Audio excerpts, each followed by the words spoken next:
efforts, like the National Council for a New America. Its GO Pizza Party took place in Virginia this weekend. That event pointedly did not include the chairman of the party, Michael Steele, who apparently was not invited.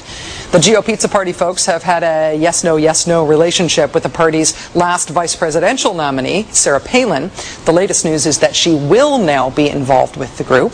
But one of the promoters of Palinism in the Republican Party, talk show host Rush Limbaugh, is against the whole GO Pizza Party rebranding idea. Look, folks, it's this simple. We do not need a listening tour. We need a teaching tour. That is what the Republican Party or slash the conservative movement needs to focus on. Listening tour ain't it. Teaching tour is more apt. Those 80% of Americans who don't identify as Republicans right now, they don't need to be listened to. They need to be talked to. What we're seeing right now is a Republican Party that is fragmented and probably still fragmenting, and it will probably be that way for a while. This is early days in their rebuilding.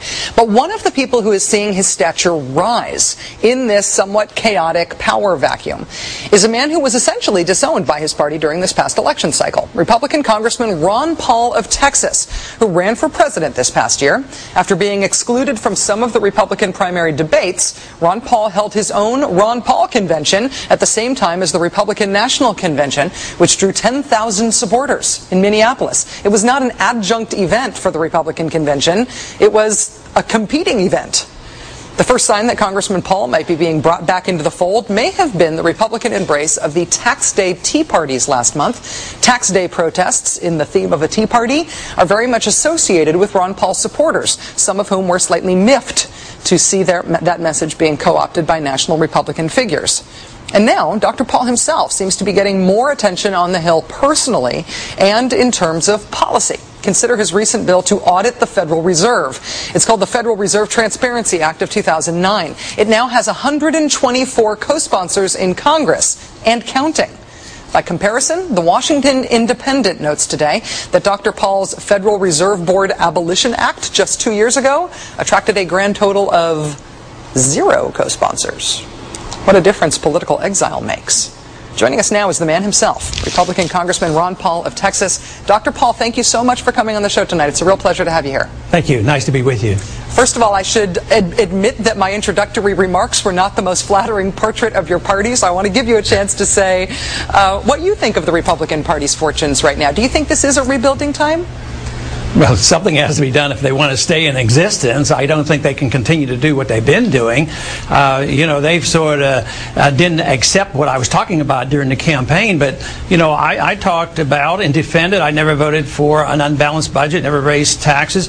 But, I had this other silly idea that you shouldn't fight wars unless the Congress declared them. And I had all this notion that you shouldn't print money when you need it. And these ideas struck a chord with a lot of people. But so far, not a whole lot in the leadership have come to me and said, lead the charge.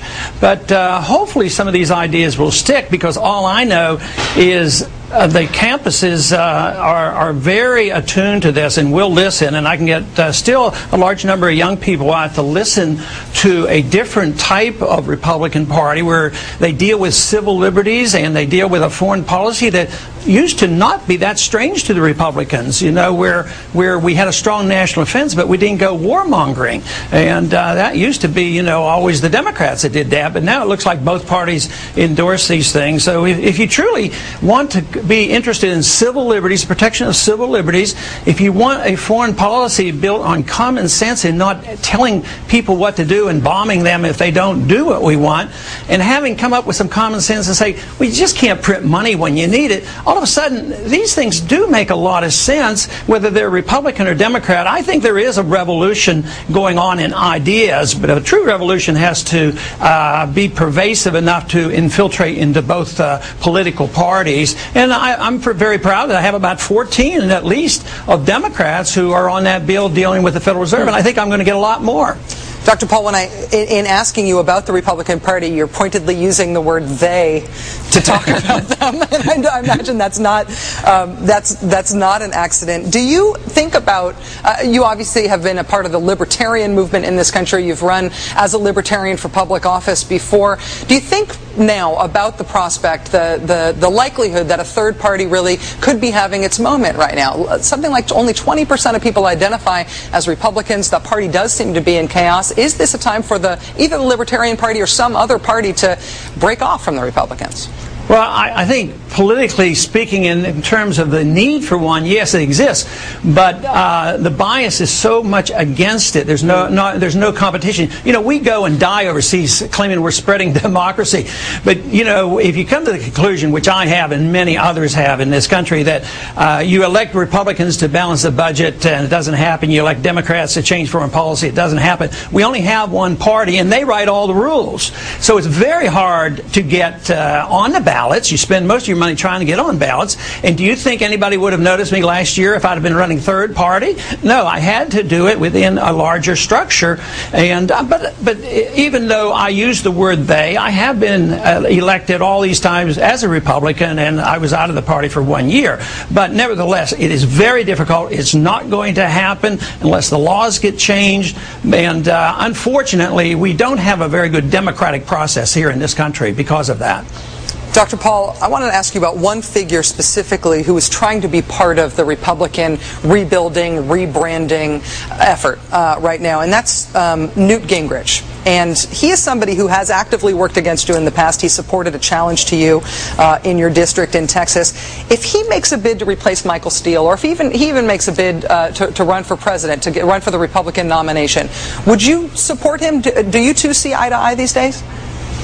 No, not really. His policies are very much opposite of mine. I mean, he's very much of an internationalist when it comes to foreign policy.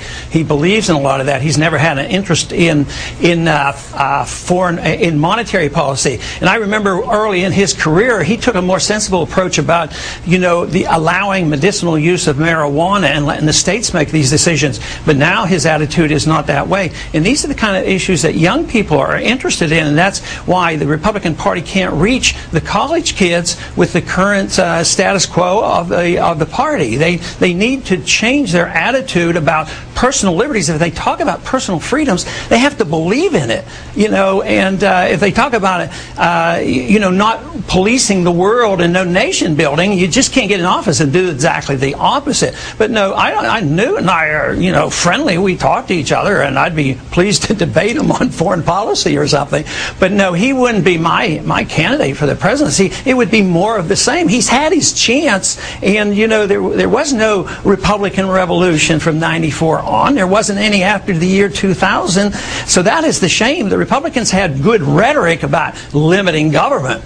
Nothing happened, and that's how they lost their credibility. But now they said, well, we didn't act like Democrats, and now so we have to be like Democrats. Democrats get in and they say, well, we got to appease the right wing of the Republican Party, so they start acting like Republicans. So I would say they ought to live up to their true beliefs. Just believe in freedom and believe in the Constitution. Believe me, this country would be a lot better off if we just dealt with it in a simple fashion as that. Believe in freedom. That's what built this country. We don't have to decide which country to invade next. I mean, that's preposterous. Or which new welfare programs that we have to have. But I just don't think that either party right now offers a whole lot to the American people who want to see some really serious changes.